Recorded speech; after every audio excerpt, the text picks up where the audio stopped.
গতকাল মমতা বন্দ্যোপাধ্যায় একটা কথা স্পষ্ট করে বলেছে, তিনি কিন্তু একবারের জন্য বলে নাই যে ইন্ডিয়া উত্তাল হবে। তিনি বলেছেন এর পিছনে যারা রয়েছে তাদের নাম প্রকাশ হলে বাংলাদেশ উত্তাল হয়ে যাবে।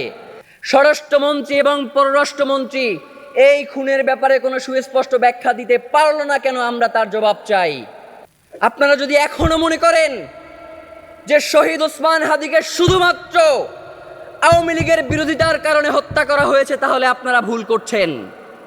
আজকে আমরা ইনকিলাব মঞ্চের পক্ষ থেকে স্পষ্টভাবে চূড়ান্ত আন্দোলনের দিকে ধাবিত হওয়ার জন্য আজকে এইখানে আমরা বসেছি। আমাকে হোম মিনিস্টার ফোন করেছিলেন এবং তিনি আমাকে এই ব্যাপারে চুপ থাকতে বলেছেন।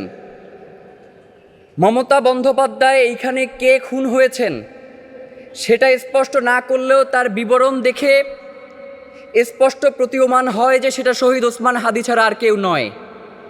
এবং তিনি যেই বিবরণে ওই সমসাময়িক ঘটনার কথা উল্লেখ করেছেন, আমরা ইতিপূর্বেও বিভিন্ন সময়ে শহীদ ওসমান হাদির খুনের পরবর্তী সময়ে আমরা সংবাদ মাধ্যমে আপনাদের মাধ্যমে জানিয়েছি যে শহীদ ওসমান হাদির খুনে ভারতের সংশ্লিষ্টতা থাকতে পারে।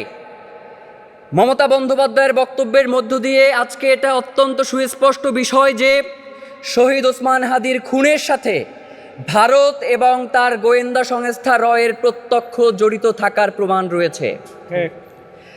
আমরা আপনাদেরকে স্পষ্ট করে জানিয়ে দিতে চাই, বাংলাদেশের স্বাধীনতা এবং সার্বভৌমত্বের প্রশ্নে যেই ছেলেটা ছিল আপোষহীন, যার কণ্ঠস্বর ছিল বাংলাদেশের মানুষের পক্ষে, বাংলাদেশের স্বাধীনতা সার্বভৌমত্বকে রক্ষা করবার জন্য নিজের বুক টান টান করে তার স্বাধীনতা সার্বভৌমত্বের জন্য নিজের পতাকার সামনে নিয়ে দাঁড়িয়েছিলেন, সেই মানুষটা হচ্ছেন শহীদ ওসমান হাদি। জুলাই পরবর্তী সময়ে ভারত এই আওয়ামী লীগের মধ্য দিয়ে বাংলাদেশে তার আধিপত্যবাদ কায়েম করত। সে এই আওয়ামী লীগের মধ্য দিয়ে বাংলাদেশে তার ব্যবসা বাণিজ্য থেকে শুরু করে করিডোর ট্রানজিট, সকল ধরনের আধিপত্য, সামরিক খাত, এইগুলোর নিয়ন্ত্রণ সে এই আওয়ামী লীগকে ব্যবহার করত, যার কারণে ভারতের জন্য একটি মাথা ব্যথার কারণ হয়ে দাঁড়িয়েছিলেন শহীদ ওসমান হাদি।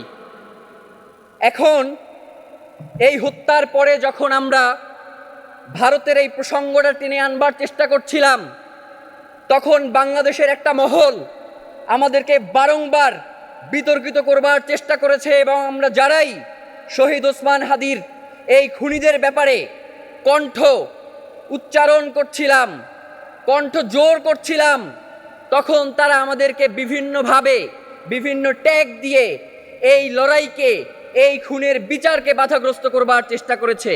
সুতরাং আমরা আজকের এই দিনে মনে করছি যে ভারতের সাথে সাথে যারা এই বাংলাদেশে বসে আমাদেরকে এই খুনের সাথে সম্পৃক্ত করে খুনিদেরকে সেফ এক্সিট দেওয়ার চেষ্টা করেছে, তারাও এই খুনের সাথে জড়িত রয়েছে। প্রিয় ভাইয়েরা, গতকাল মমতা বন্দ্যোপাধ্যায় একটা কথা স্পষ্ট করে বলেছে, তিনি কিন্তু একবারের জন্য বলে নাই যে ইন্ডিয়া উত্তাল হবে। তিনি বলেছেন এর পিছনে যারা রয়েছে তাদের নাম প্রকাশ হলে বাংলাদেশ উত্তাল হয়ে যাবে। তার মানে আমরা ধারণা করছি বাংলাদেশের এমন কোন ব্যক্তি বা সংস্থা এই খুনের পিছনে যে জড়িত রয়েছে, যার নাম প্রকাশ্যে বেরিয়ে আসলে বাংলাদেশ উত্তাল হয়ে উঠবে। সে এমন ব্যক্তি হতে পারে যে রাষ্ট্রীয় পর্যায়ে নীতি নির্ধারণী ঠিক করেন, বা এমন সংস্থা হতে পারে যারা বাংলাদেশের স্বাধীনতার সার্বভৌমত্ব বিকিয়ে দেওয়ার জন্য ভারতের সাথে আপোষ করে বসে আছে। প্রিয় ভাইয়েরা, শহীদ ওসমান হাদি, আপনারা যদি এখনো মনে করেন যে শহীদ ওসমান হাদিকে শুধুমাত্র আওয়ামী লীগের বিরোধিতার কারণে হত্যা করা হয়েছে, তাহলে আপনারা ভুল করছেন। শহীদ ওসমান হাদিকে শুধুমাত্র আওয়ামী বিরোধিতার কারণে হত্যা করা হয় নাই। শহীদ ওসমান হাদিকে হত্যা করা হয়েছে ইন্টারিমের আমলে, এবং আমরা মনে করছি যে এখন তদন্তের বিষয় সামনে এসে দাঁড়িয়েছে যে ভারত এই খুনের পুরো প্রক্রিয়াটা সম্পন্ন করবার জন্য ইন্টারিমকেও এই কাজে অন্তর্ভুক্ত করেছিল কিনা সেইটা আমরা জানতে চাই। তখনকার সময়ে নিরাপত্তা উপদেষ্টা ছিলেন যিনি, তিনি একই সাথে তো বাংলাদেশের প্রতিরক্ষা মন্ত্রীও ছিলেন। তো তিনি আসলে শহীদ ওসমান হাদিকে তো প্রতিরক্ষা করতে পারেন নাই, উল্টো সুরক্ষা দিয়ে খুনিদেরকে ভারতে পাঠিয়ে দিয়েছেন। নয়তো 5টা থেকে 6টার মধ্যে সীমান্ত সিল হয়ে যাওয়ার কথা। ভারতের যেই জায়গা থেকে এই খুনিরা দেশ থেকে পালিয়েছে, এই যে ময়মনসিংহের হালুয়াঘাট সীমান্তের কথা বলা হচ্ছে, এইটা বাংলাদেশের অতি পরিচিত একটা সীমান্ত, যেইখান থেকে দীর্ঘ সময় ধরে বাংলাদেশের এই চোরাচালানের কারবারিগুলো চলে আসছে। সুতরাং কেন যেই সীমান্ত সিল করবার কথা 5টা থেকে 6টার মধ্যে, সেই সীমান্ত সিল করতে বাংলাদেশের বিজিবির 10টা থেকে 11টা বেজে যায় রাত, সেইটা আমরা জানতে চাই এবং বিজিবি প্রধানকে জবাব অবশ্যই দিতে হবে। প্রিয় ভাইয়েরা, বাংলাদেশের একটা নতুন ফ্যাক্ট চেকিং সংস্থা, তারা শহীদ ওসমান হাদি গুলিবিদ্ধ হওয়ার মাত্র 2 থেকে 3 ঘন্টার মধ্যে শহীদ ওসমান হাদিকে কারা খুন করেছে সেটা প্রমাণ সহ তারা প্রকাশ করেছে। অথচ আমাদের রাষ্ট্রীয় সংস্থা তারা 10টা 48-এর সময় যখন খুনিরা এই দেশ থেকে ভারতে পালিয়ে গেছে, তারপরে তারা এই পিছনে কারা খুন করেছে তাদেরকে সামনে নিয়ে আসছে। সুতরাং আমরা এইটাকে কোনোভাবে এই যে খুনিকে পার করে দেওয়ার একটা পায়তারা রাষ্ট্রের পক্ষ থেকে হয় নাই, এই আশঙ্কা মুক্ত আমরা না। এবং বাংলাদেশের গোয়েন্দাগুলোর কারবারি দেখেন, গোয়েন্দা সংস্থাগুলোর মানে তাদের কাজ কি? তাদের কাজ কি ওসমান হাদির যারা সহযোদ্ধা ছিলেন তাদের কাছে রাত 11টায় ফোন করে যে স্থানে শহীদ ওসমান হাদি খুন হয়েছেন সেইটার সিসিটিভি ফুটেজ চাওয়া। আমরা আশঙ্কা করছি যে এই গোয়েন্দা সংস্থাগুলোর এই খুনের পিছনে প্রত্যক্ষ বা পরোক্ষ জড়িত থাকার সম্ভাবনা থাকতে পারে। প্রিয় ভাইয়েরা, আপনি ভাবেন যে একটা রাষ্ট্র তার জাতীয় সংসদ নির্বাচনের একজন প্রার্থী ঢাকা 8 আসনের মতো একজন গুরুত্বপূর্ণ জায়গায়, সেই প্রার্থীকে গুলি করে তারা 10 থেকে 11 ঘন্টা সময় নিয়ে তারা ভারতে চলে যায়, অথচ আমাদের রাষ্ট্রীয় গোয়েন্দা সংস্থাগুলোর কাছে তার কোনো তথ্য থাকে না। মানে এই রাষ্ট্রীয় গোয়েন্দা সংস্থাগুলো দিয়ে আমরা কি করব, যেই রাষ্ট্র তার জনগণের নিয়ন্ত্রণ করতে পারে না, যেই গোয়েন্দা সংস্থাগুলো। প্রিয় ভাইয়েরা, আপনারা দেখেছেন যে কানাডার মাটিতে শিখ নেতাকে হত্যা করবার পরে ভারতের সাথে কানাডার প্রায় কূটনৈতিক সম্পর্ক ছিন্ন হয়ে গেছিল। ভারতের সাথে কানাডার সম্পর্ক ছিন্ন হওয়ার পরে যেই গোয়েন্দা তথ্যগুলোর তারা তাদের বিভিন্ন এজেন্সির মধ্য দিয়ে তাদের যে গোয়েন্দা রিপোর্টগুলো প্রকাশ হয়েছে, সেখানে এটা স্পষ্ট হয়েছে যে এই খুনের পিছনে ভারতের জড়িত রয়েছে। আজকে শহীদ ওসমান হাদির ক্ষেত্রেও তাই। তাহলে কানাডা যদি ভারত সরকারের ব্যাপারে কূটনৈতিকভাবে এত জোরালো অবস্থান গ্রহণ করতে পারে, তাহলে আমরা কেন পারছি না সেটা পররাষ্ট্র মন্ত্রণালয়কে জবাব দিতে হবে।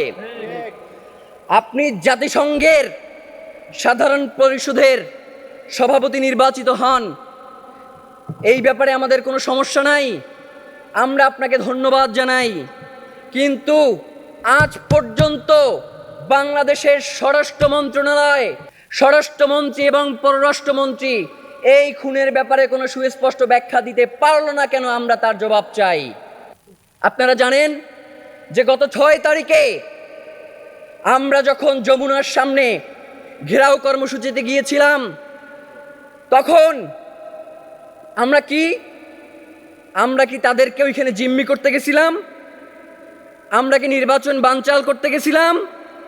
আমরা শুধুমাত্র একটা দাবি নিয়ে গেছিলাম, কারণ আমরা আশঙ্কা করছিলাম যে এই খুনের পিছনে দেশি বিদেশি চক্রান্ত জড়িত রয়েছে, যার কারণে বাংলাদেশের একার পক্ষে, বাংলাদেশের যে রাষ্ট্রীয় বাহিনীগুলো রয়েছে তার একার পক্ষে এই খুনের রহস্য উন্মোচন করা সম্ভব নয়। যার কারণে আমরা বলেছিলাম যে জাতিসংঘের অধীনে আপনি একটা তদন্তের ব্যবস্থা করুন, যাতে নিরপেক্ষভাবে এই খুনের পিছনে কারা রয়েছে তাদেরকে আমরা বের করে আনতে সক্ষম হই, যাতে আজকের এই দিনে যে রাজনৈতিক প্রতিপক্ষকে ঘায়েল করবার যে একটা প্রচেষ্টা করা হচ্ছে, সেইখান থেকে একটা উত্তরণের পথ যাতে আমরা খুঁজে পাই। উল্টো তারা কি করলো? আমাদের উপরে অতর্কিত হামলা করলো, আমাদের শতাধিক ভাইকে তারা আহত করলো। প্রিয় ভাইয়েরা, আমরা আপনাদেরকে স্পষ্ট করে জানাই, আজকে যেহেতু প্রতীয়মান হয়েছে এই খুনের সাথে ভারত এবং র স্পষ্টভাবে জড়িত রয়েছে, সুতরাং সরকারকে অবিলম্বে জাতিসংঘের অধীনে যেই তদন্ত, যেই চিঠি প্রেরণ করা হয়েছে সেখানের আপডেট কি সেটা আমাদেরকে জানাতে হবে এবং অতি দ্রুত সেই তদন্ত বাস্তবায়ন করতে হবে। বাংলাদেশের তদন্ত সংস্থাগুলো, আমরা যখন আদালতে যাই আমাদেরকে জিজ্ঞেস করে যে ডিবি তো ব্যর্থ হয়েছে, আপনারা নতুন করে কোন তদন্ত সংস্থা দিয়ে তদন্ত করাইতে চান? মনে হয় যে মেয়ে দেখতে গেছি, কোন মেয়ে ফর্সা, কোন মেয়ে কালো, কোন মেয়ে খাটো, কোন মেয়ে লম্বা, এই ধরনের প্রশ্নগুলো আমাদেরকে করতেছে। আমি আদালতে দাঁড়িয়ে বলেছি যে এই দায়িত্ব ইনকিলাব মঞ্চ বা আমাদের নয়, এই দায়িত্ব শহীদ ওসমান হাদির পরিবার নয়, এই দায়িত্ব রাষ্ট্রের, যে কে শহীদ ওসমান হাদিকে খুন করেছে সেটা বের করার। এই দায়িত্ব রাষ্ট্রের, যে এই খুনের পিছনে কারা রয়েছে তাদেরকে খুঁজে বের করার।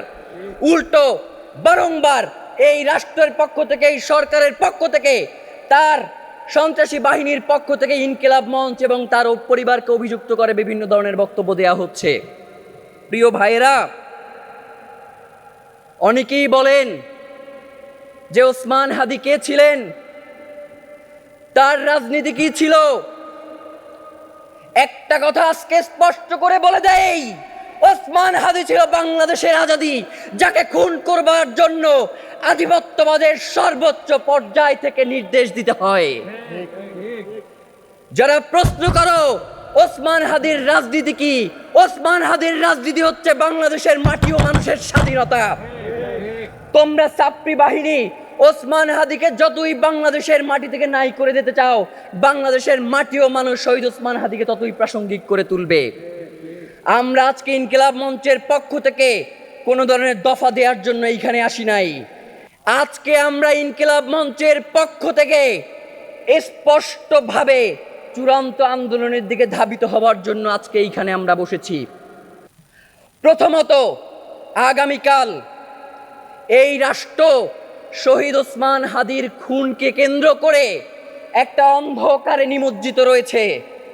আমরা চাই এই রাষ্ট্রের কুশীলবরা যাতে আলোর মুখ দেখে, এই জন্য আগামীকাল সন্ধ্যায় ইনকিলাব মঞ্চের পক্ষ থেকে আমরা একটা মশাল মিছিলের আয়োজন করেছি। শুক্রবার বাদ জুমা আমরা এই ঢাকা বিশ্ববিদ্যালয়ের কেন্দ্রীয় মসজিদ থেকে একটি বিক্ষোভের ডাক দিয়েছি এবং বাংলাদেশের সকল জনগণকে শহীদ ওসমান হাদির খুনিদেরকে বিচারের মুখোমুখি করবার জন্য বাদ জুমা সারা দেশে বিক্ষোভ আহ্বান করছি জনগণের পক্ষ থেকে।